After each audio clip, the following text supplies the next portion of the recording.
Did you know there's an emotion that is better for your health than love or joy? This single emotion can reduce inflammation more than 3 times as much as joy. And if I made the facial expression that goes with it right now, anyone on earth would know exactly what I was feeling. Can you guess the emotion? I can guarantee you felt it, probably this week, maybe this morning, and you might not have thought much about it. The name for this emotion is awe. If you've been around this channel, you already know it's an emotion I keep coming back to, and with very good reason. Today, I'll explore where it comes from, how it manifests on your face, and even in a single molecule in your blood. And by the end, you'll know how to find it without even leaving your home.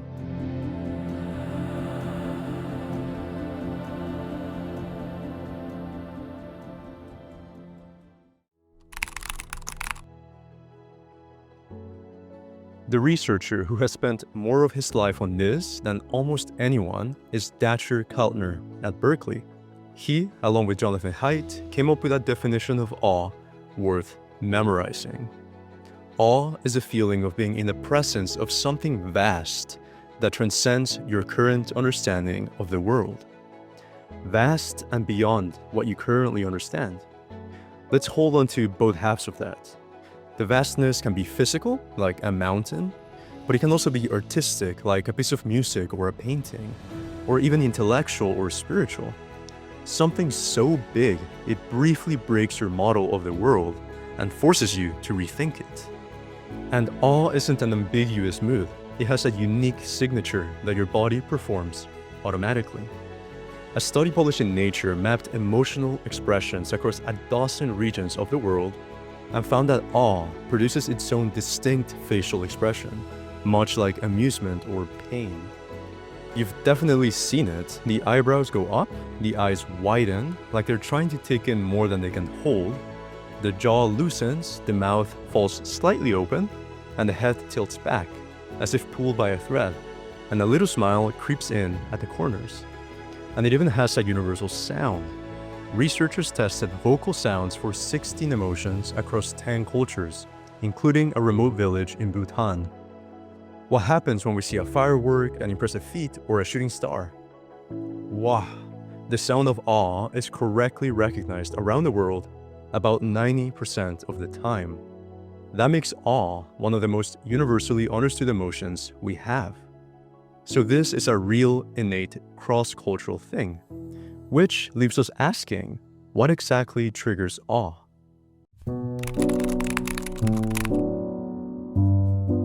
If you ask people to think about awe, they'll give you nature most of the time, mountains, trees, and the ocean on the horizon. And nature is absolutely a source of awe. But Keltner wanted the real answer, not the assumed one, so he and his colleagues collected more than 2,600 stories of awe from people around the world in dozens of languages, and then they sorted them by what caused the feeling. Nature didn't win, neither did art, nor music, nor religion. The single most reliable and common source of awe worldwide was other people being good. This is so-called moral beauty, witnessing someone's courage, kindness, and strength. Ordinary people doing extraordinarily decent things. Someone who steps up for what's right, someone who helps out when they don't have to. Keltner found that this kind of purity of intention moves us more reliably than any sunset. And it doesn't matter where you're from. Someone in California and someone in China are moved by the very same thing. And interestingly, a lot of that moral beauty clusters around the very beginning and the very end of life. There's the case of a woman in Japan who shared that she was deeply moved by the realization and responsibility of becoming a parent, as well as the preciousness of life. From now on, I felt that I would desperately live just to protect this life. And then there's a mother from Russia that she said she just wanted to hug the entire world. Fathers also feel awe. A man from Indonesia wrote that I just couldn't believe what a beautiful and wonderful gift God has bestowed on my wife. And I just couldn't stop smiling and feeling awe and grateful to God for giving us a son. And then there's what nobody mentioned, what did not stimulate any awe. In all 2,600 stories, not one person found awe in a possession or a purchase. So no phones or laptops, no cars, no new shoes, no Facebook, no new Nikes, Tesla, or Gucci bag. Keltner writes that awe occurs in a realm separate from the mundane world of materialism, money, acquisition, and status signaling. A realm beyond the profane that many call the sacred. One quick note before we keep going, these findings come from Keltner's book, and the paper I mentioned about the 2,600 stories is still under peer review. So there's that, but the health studies we're about to get into are published and replicated, and that's where all of this turns undeniably physical.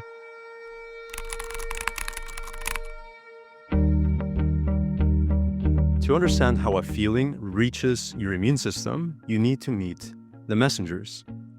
Your immune cells talk to each other using small signaling proteins called cytokines. They're kind of like a text message. One group, the pro-inflammatory cytokines, all carry the same basic message. Basically, they say, hey, something's wrong, get ready, let's bring inflammation here. Now, in the short term, that message is exactly what you want. Let's say you caught your hand with something dirty that contains bacteria and viruses. Those cytokines coordinate the swelling, the heat, and the immune response that kills the pathogen and eventually heals the injury. So acute inflammation is one of the smartest things your body does. The problem is when the message never stops. When pro-inflammatory cytokines stay high for months or years with no infection to fight, that low-grade inflammation starts doing real damage. Chronically high levels have been tied to cardiovascular disease, diabetes, arthritis, Alzheimer's, and clinical depression. The marker scientists watch most closely is a cytokine called interleukin-6, or IL-6 for short. Interleukin-6 works like a dial for inflammation. It tells your liver to pump out C-reactive protein. This is a protein that your doctor measures to gauge how inflamed you are. We take interleukin-6 so seriously that there are now drugs built specifically to block it, and they're used in severe cases of arthritis and in the worst COVID cases. Now, that word COVID is where most people learned about the idea of cytokines without even knowing the term. But you might have heard of cytokine storm. That's when we call it when the signaling system loses control and overloads the body. In severe COVID cases, the term cytokine storm became synonymous with patients who did not do so well. So that dial really matters. Now let's bring awe into it. In 2015, in the journal Emotion, Steller and colleagues, including Keltner, measured interleukin-6 in healthy young adults. Then they asked them how much they tended to feel a range of positive emotions. These included joy, love, contentment, pride, and yes, pride can be positive, and of course, awe. They found that several positive emotions correlated with lower interleukin-6. But when the researchers put all of them head to head, one outperformed without a doubt: awe. The strongest predictor of lower inflammation of any positive emotion they tested was awe, about 3 times as strong as joy in their model. Okay, but there are some caveats. This was a relatively small study in healthy college students, and they measured interleukin-6 in oral fluid, not in the blood. And it's correlational, which means it can't prove that awe lowers inflammation. Rather, perhaps you already have low inflammation, which makes awe easier to feel. The researchers themselves say that it is possible and probably likely that there's a bidirectional relationship between positive affect and cytokine production. But this study does give us a real connection between an emotion and an immune marker, and that connection just keeps showing up. During the pandemic, a 22-day study in Scientific Reports tracked adults and healthcare workers daily. The more awe a person felt on a given day, the less stress they reported and the fewer somatic, that is physical, symptoms they had. Things like fewer headaches, less pain, and less trouble sleeping. Which points to something practical. Awe might be the most useful exactly when life is hardest.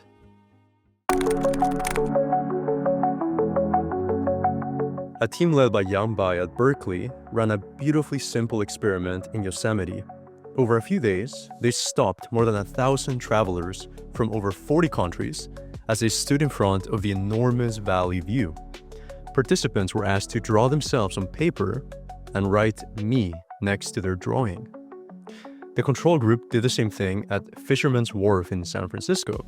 It's busy, fun, touristy, but not exactly awe-inspiring. The people at Yosemite drew themselves 33% smaller, and the "me" they wrote shrank as well. And that size of the self-drawing turns out to be a pretty decent gauge of how self-focused a person is. And why does this matter? Well, when the self gets smaller, your perception and behavior dramatically change.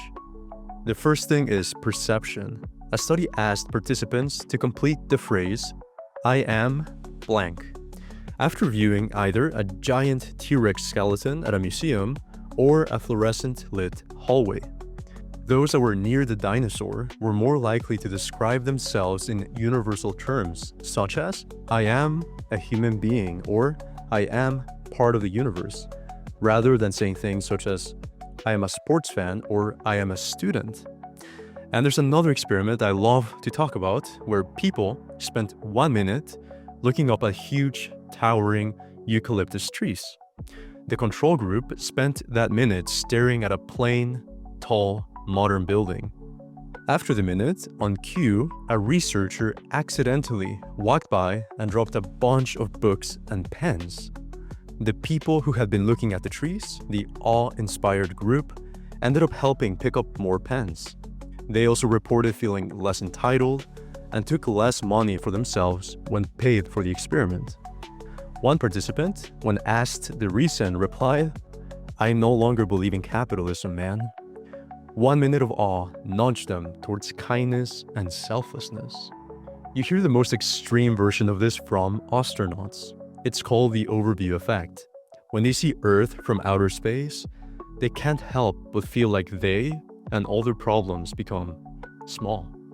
Maybe we can't experience that, but we can definitely contemplate it. On February 14th, Valentine's Day of 1990, NASA space probe, the Voyager 1, took this photo from 4 billion miles away. You see that little pale blue dot? That's Earth. Now, from this distant vantage point, the Earth might not seem of any particular interest, writes Carl Sagan on Pale Blue Dot. But for us, it's different. Look again at that dot. That's here. That's home. That's us. On it, everyone you love, everyone you know, everyone you ever heard of. Every human being who ever was lived out their lives. The aggregate of our joy and suffering. Thousands of confident religions, ideologies, and economic doctrines. Every hunter and forager, every hero and coward, every creator and destroyer of civilization, every king and peasant, every young couple in love, every mother and father, hopeful child, inventor, and explorer. Every teacher of morals, every corrupt politician, every superstar, every supreme leader, every saint and sinner in the history of our species lived there, on a mote of dust suspended in a sunbeam. Feeling awe, like I just did, and I hope you did too, leads to open questioning about what all of this is and who we are. And that's why it's not surprising that, according to research, those who experience more awe tend to be more spiritual.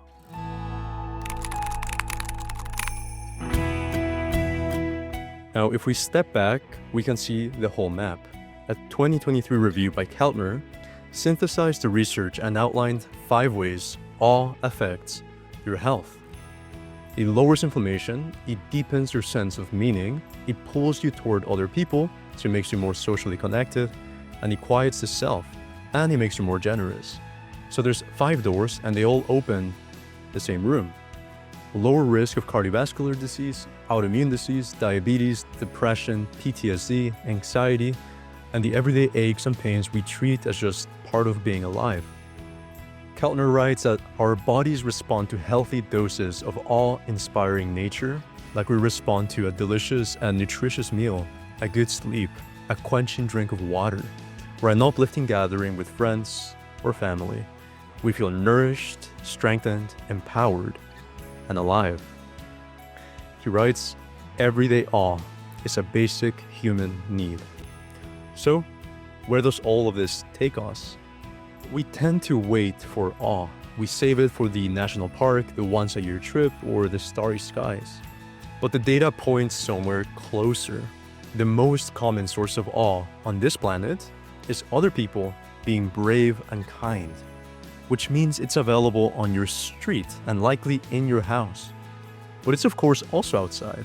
Trees are enough to change how a stranger behaves in just 60 seconds. And looking at the Yosemite Valley was enough to shrink 1,000 egos.